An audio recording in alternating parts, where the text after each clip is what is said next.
आज हमारा computational physics पे छठा लेक्चर है जिसमें हमने C++ की प्रोग्रामिंग को स्टार्ट करना है। मुझे अंदाज़ा है कि आपका बैकग्राउंड जो है वो कंप्यूटर से नहीं है, आपके लिए ये सारी चीज़ें बिल्कुल नहीं हैं और आपको समझने में मुश्किल लग रही होंगी, लेकिन मैं आपको उसी हिसाब से चीज़ें आसान अल्फाज में बताऊँगा ताकि आपको अच्छे तरीके से समझ आ जाए। तो शुरू करते हैं। सबसे पहले आपके सामने ये जो चीज़ें लिखी हुई हैं यहाँ से लेकर यहाँ तक, ये वो चीज़ें हैं जो C++ के हर प्रोग्राम में शामिल होती हैं। यहाँ पे कुछ स्टेटमेंट्स होती हैं जो प्रोग्राम टू प्रोग्राम वेरी करती हैं। हर प्रोग्राम के लिए इधर से लेके इधर तक हमने डिफरेंट स्टेटमेंट्स लिखनी होती हैं। ये बिल्कुल उसी तरह ही है जिस तरह से आपने स्कूल में एप्लीकेशन लिखनी सीखी थी। चाहे आप छुट्टी की दरख्वास्त लिख रहे हैं, आप बीमार हैं, चाहे आपको ज़रूरी काम है, कोई भी चीज़ है, तो एप्लीकेशन का ऊपर वाला पार्ट और नीचे वाला पार्ट हमेशा सेम होता था। दरमियान में कुछ लाइंस जो होती थी वो हर एप्लीकेशन में डिफरेंट होती थी। उसी तरह यहाँ पे प्रोग्राम में ये वाला पार्ट जो है वो हर प्रोग्राम का डिफरेंट होगा, इससे ऊपर और इससे नीचे ऑलमोस्ट हर दफ़ा सेम रहेगा। अब हम देखते हैं कि यहाँ पे प्रोग्राम के जो अंदर जो डिफरेंट पार्ट्स हैं वो क्या क्या हैं। सबसे पहले देखें तो यहाँ पे ये दो लाइंस नज़र आ रही हैं आपको जो एक जैसी लग रही हैं, प्रोग्राम के सबसे ऊपर लिखी हुई हैं। इनको हम कहते हैं कि यहाँ पे हम क्या कर रहे हैं, हेडर फाइल्स जो हैं वो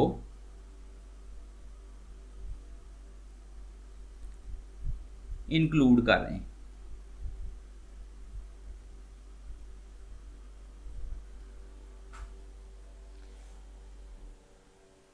इसका एक और नाम भी होता है, इसको कहते हैं प्री प्रोसेसर डायरेक्टिव्स। यानी जो लाइन ये नंबर साइन से स्टार्ट होती है वो उसको कहते हैं हम कि प्री प्रोसेसर डायरेक्टिव होती है। हेडर फाइल्स के बारे में अगर हम समझना चाहें आसान लफ्जों में कि ये क्या चीज़ें हैं, आपने कोई भी काम करना होता है उसके लिए आपको टूल्स रिक्वायर होते हैं। मिसाल के तौर पे आपने बाइक ठीक करना है तो आपको उसके लिए टूल्स की रिक्वायरमेंट होगी। तो ये हेडर फाइल्स जो हैं इनके अंदर C++ के कुछ टूल्स पड़े हुए जो आपने यहाँ पे इस्तेमाल करने। मकसद ये है कि कुछ टूल्स इसमें हैं, कुछ टूल्स इसमें हैं। तो आप ये समझ लो कि ये आपके पास टूल्स के दो बैग हैं जो आपको प्रोग्राम लिखने में हेल्प करेंगे। अगर आप इनको इंक्लूड नहीं करोगे, वो वाला टूल यहाँ पे यूज़ करोगे तो प्रोग्राम जो है वो एग्जीक्यूट नहीं होगा, उसमें एरर आ जाएगा। प्रोग्राम जब रन होगा तो उसमें वो जो चीज़ आपने यूज़ की होगी उसका मीनिंग प्रोग्राम की समझ में नहीं आएगा कि क्या है, जब तक आप उसके वो हेडर फाइल ना इंक्लूड कर दो जिसमें वो टूल पड़ा हो। अब हम दोनों लाइंस को अगर देखें तो दोनों लाइंस में कुछ चीज़ें कॉमन भी हैं। मिसाल के तौर पे दोनों लाइंस में आ रहा है हैश तो गलती से बोल देते हैं, यूट्यूबर्स को आदत होती है। तो नंबर इंक्लूड और आगे जो है वो .h दोनों लाइंस में कॉमन है। ये हमारी एजुकेशन के लिहाज से नंबर साइन और नंबर इंक्लूड और ये आगे ये जो है .h आ गया। अब यहाँ पे जो है वो हर दोनों में डिफरेंस आ रहा है। यहाँ पे आयोस्ट्रीम लिखा हुआ है, यहाँ पे कोनियो लिखा हुआ है। ये आयोस्ट्रीम हो गया या कोनियो हो गया, ये क्या है, ये हेडर फाइल का नेम है।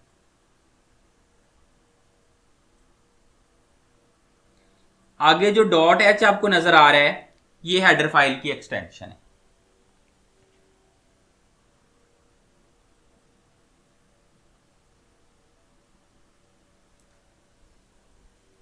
अब हम दोनों हेडर फाइल्स को इंडिविजुअली देख लेते हैं। आयोस्ट्रीम का मतलब होता है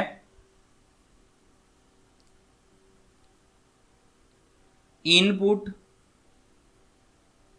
आउटपुट स्ट्रीम। इसमें जो चीज़ें मौजूद हैं उनको मैंने आपको टूल्स का लफ्ज़ बोला तो वो एक आम जुबान के लिए आपको समझाने के लिए मैंने बताया। इसके अंदर दो ऑब्जेक्ट्स होते हैं, एक है सी इन और एक है सी आउट। इनपुट आउटपुट स्ट्रीम का क्या मतलब है कि जो भी आपने प्रोग्राम में इनपुट देनी है या आपने प्रोग्राम से कोई आउटपुट लेनी है वो उसके लिए आपके पास है सी इन और सी आउट के ऑब्जेक्ट्स। ये इनकी डेफिनेशंस कहाँ पे हैं? ये जो हैं ये आईओ स्ट्रीम में पड़े हुए हैं। अगर आप आईओ स्ट्रीम की हेडर फाइल इंक्लूड नहीं करोगे तो फिर आप इनमें से कोई भी चीज यूज कर दोगे तो आपका प्रोग्राम जो है वो गलत हो जाएगा, उसका में एरर आ जाएगा। तो आपने डेफिनेटली प्रोग्राम से आउटपुट लेनी ही लेनी है, एटलीस्ट सी आउट तो आपने यूज करना ही करना है, इसलिए आपको आईओ स्ट्रीम हर दफा इंक्लूड करवानी है। दूसरी जो हेडर फाइल है वो है conio.h। समटाइम्स कोनियो कह लेते हैं, समटाइम्स conio.h भी बोल लेते हैं, दोनों तरह बोल सकते हैं। कोनियो को अगर देखें तो conio stands for console input output. इसके अंदर दो फंक्शंस पड़े हुए हैं, एक है क्लियर स्क्रीन का, इनको हम ऑब्जेक्ट्स नहीं बोलते, इनको हम फंक्शन बोलते हैं। जिस चीज के आगे ये पैरेंथेसिस होते हैं वो C++ के अंदर वो हमेशा फंक्शन के तौर पे उसका नाम दिया जाता है। दूसरा है getch का। ये क्या है? ये प्री डिफाइंड फंक्शंस हैं कि ये वो फंक्शंस हैं जिनको पहले से डिफाइन कर दिया गया है। और ये कहां पे पड़े हुए हैं? ये कोनियो में पड़े हुए। अब उससे नीचे आ जाओ आप तो आपके सामने ये मेन लिखा हुआ है, आगे पैरेंथेसिस है। उसी असूल के मुताबिक जिसमें भी ये पैरेंथेसिस होंगे ये वाले, वो क्या होगा? फंक्शन होगा। तो ये आपका जो प्रोग्राम है उसका मेन फंक्शन है। ये मकसद आपको ये बता रहा है कि अब आपका असल प्रोग्राम शुरू होने वाला है। हेडर फाइल्स तो चले प्री प्रोसेसर डायरेक्टिव्स थे ना, पहले से इंक्लूड हो गए। अब आपका असल प्रोग्राम यहां पे शुरू होगा। और यहां पे वाइड लिखा हुआ है, वाइड का मतलब होता है खाली, एम्प्टी। और ये जो आगे पैरेंथेसिस हैं ये भी एम्प्टी हैं। तो असल में देखा जाए तो दोनों जगह पे सेम चीज लिखी हुई है। यहाँ वर्ड्स में खाली लिखा हुआ है, यहाँ पे वैसे जो है वो खाली नजर आ रहा है। तो इस वाइड का मतलब है कि ये जो प्रोग्राम है यहाँ से कोई नंबर रिटर्न नहीं होगा, कोई और किसी और जगह यहाँ से हम कोई नंबर नहीं भेजेंगे, इसके अंदर ही जो भी चीज़ एग्जीक्यूट होनी है वो होनी है।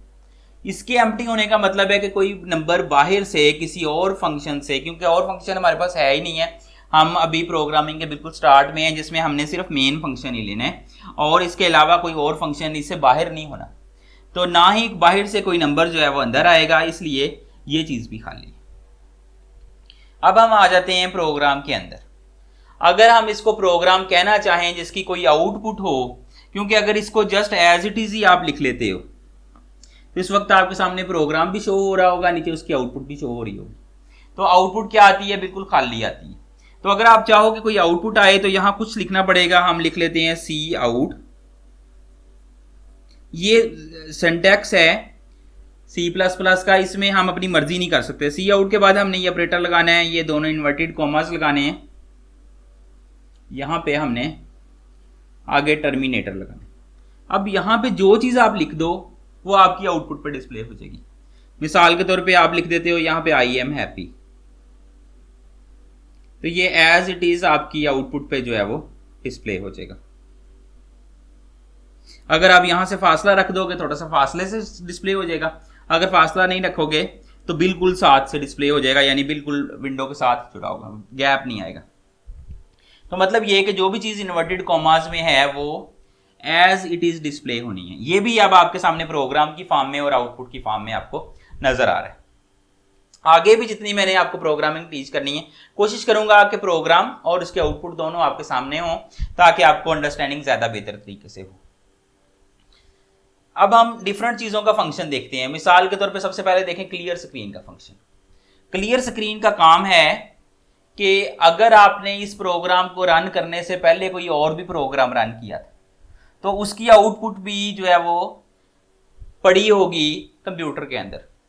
तो हम ये चाहते हैं कि वो आउटपुट शो ना हो, वो खत्म हो जाए, तो फिर इसलिए हम यहाँ पे क्लियर स्क्रीन का फंक्शन लगाते हैं। अब मैं आपको बताता हूं कि अगर हम ये ना लगाएं तो क्या होगा। सपोज हमने इसको नहीं लगाया, जब हम पहली दफा ये प्रोग्राम रन करेंगे, पहली दफा आपने ये प्रोग्राम लिखा और रन किया तो आपके सामने I am happy as it is आ जाएगा, आउटपुट आपकी ठीक आएगी। लेकिन अगर आप उस प्रोग्राम को, टर्बो को बंद करने से पहले उसी वक्त दोबारा प्रोग्राम को रन कर दो, तो क्या होगा, वो पहले वाला IMFP भी रहेगा और एक नया IMFP भी आपके सामने आ जाएगा। दूसरी दफा रन करने से ये आउटपुट आएगी। जब आप तीसरी दफा रन करोगे 3 दफा लिखा जाएगा। जितनी दफा आप रन करते जाओगे प्रोग्राम को उतनी दफा IMFP लिखा जाता रहेगा। तो ये चीज हमारे लिए यूजुअली एक्सेप्टेबल नहीं होती। हम चाहते हैं कि जो हमारा मौजूदा प्रोग्राम है उसकी आउटपुट हमें मिले, पिछले प्रोग्राम्स की आउटपुट ना मिले। तो इसलिए हम इस्तेमाल करते हैं क्लियर स्क्रीन का प्री डिफाइंड फंक्शन। ये फंक्शन है जिसको हम प्री डिफाइंड फंक्शन कहते हैं। उसके बाद गेट ch के रोल पे आ जाते हैं। इसका रोल तो हमने पढ़ लिया है। तो गेट ch का काम है कि ये आउटपुट को होल्ड करके रखता है।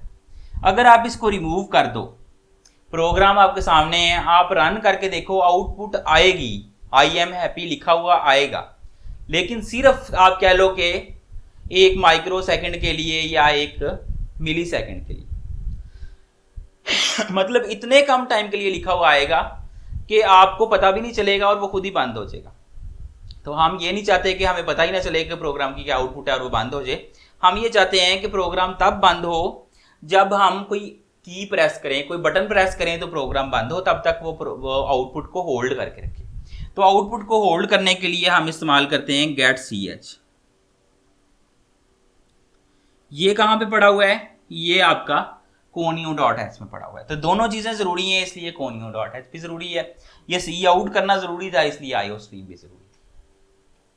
अब हम देखते हैं कि हमने चूंकि फिजिक्स के लिहाज से प्रोग्रामिंग पढ़नी है और फिजिक्स में मैथमेटिक्स के जो फंक्शंस हैं वो बहुत ज़्यादा इस्तेमाल होते हैं। मिसाल के तौर पे हमारे प्रोग्राम्स में साइन, कॉस, टैन, ये सारी चीज़ें आएंगी। तो अगर हम प्रोग्राम में साइन का फंक्शन इस्तेमाल करना चाहते हैं, कॉस का, टैन का, या फिर साइन हाइपरबोलिक है, लॉग का फंक्शन है, और कोई चीज़ है, मिसाल के तौर पे स्क्वायर रूट का फंक्शन हम यूज़ करना चाहते हैं, पावर का फंक्शन हम यूज़ करना चाहते हैं, तो इस सब के लिए हमें जो है वो एक हेडर फाइल यहाँ पे इंक्लूड करनी पड़ेगी। इनमें से कोई एक फंक्शन भी इस्तेमाल करना है तो हमें हेडर फाइल इंक्लूड करनी पड़ेगी। उस हेडर फाइल का नाम है math.h। तो math.h आप इंक्लूड नहीं करते, इनमें से कोई चीज इस्तेमाल कर देते हो, आपका प्रोग्राम गलत हो जाएगा। अगर आप math.h इंक्लूड कर दो और इनमें से कोई चीज भी इस्तेमाल ना करो तो फिर कम से कम एरर नहीं आएगा, प्रोग्राम आपका रन कर जाएगा। तो इसलिए मोस्ट केसेस में आपको math.h बिला वजह भी एंटर कर दें तो मेरे ख्याल से अच्छी बात है, क्योंकि फिर आपको कहीं पे प्रोग्राम में कोई चेंज करनी पड़े तो आप कर सकते हैं। बाज़ दफ़ा ऐसा होता है कि आप जब प्रोग्राम लिख रहे होते हैं नीचे की तरफ, तो आप दरमियान में फिर एडिटिंग नहीं कर सकते। आप पीछे आके एडिटिंग करने की कोशिश करते हैं, सारा प्रोग्राम में डिस्टर्ब हो जाता है। इसलिए मैं मोस्टली स्टूडेंट्स को कहता हूं कि आप तीनों हेडर फाइल्स इंक्लूड करवा दिया करें, ताकि बाद में ना भी इस्तेमाल हो तो मसला कोई नहीं है, और अगर इस्तेमाल हो जाएगी तो अच्छी बात है।